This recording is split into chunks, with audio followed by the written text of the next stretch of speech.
The crossroads of America front and center today as Indiana Governor Braun and other Indiana leaders hosted visitors who came here from Washington, D.C. The head of the Environmental Protection Agency and the U.S. Secretary of Energy were in our city for a big announcement.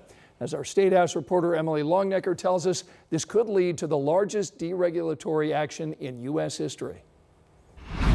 Against the backdrop of one of the country's oldest truck manufacturers, an announcement from the U.S. Environmental Protection Agency about the regulations that limit the amount of greenhouse gas emissions trucks and cars can produce in the United States.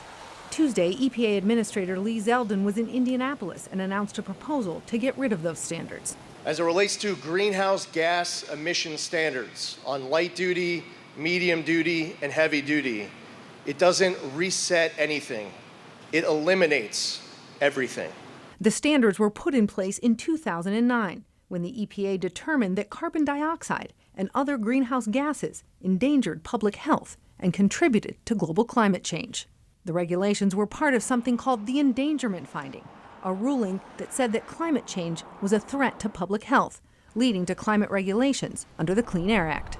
This proposed rule is a proposal to eliminate the endangerment finding, to eliminate greenhouse gas standards, all the regulations that came out, including the electric vehicle mandates. At Tuesday's event, the president of the Indiana Trucking Association said EV mandates were an economic burden on the trucking industry. That mandate forced a single, unproven technology onto an extremely complex and varied industry where one size does not fit all.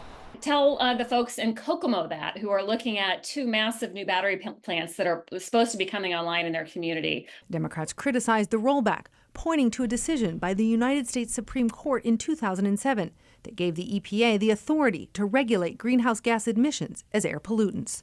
Doing away with regulations designed to protect our communities and that also, as a result, help us grow our economy is absolutely burying someone's head in the ground, denying the reality, and passing policies based on partisan rhetoric. Environmental groups characterized Tuesday's announcement as a step backward for public health and environmental protection in Indiana and across the country.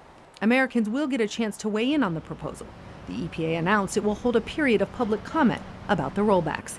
In Indianapolis, Emily Longnecker, 13 News.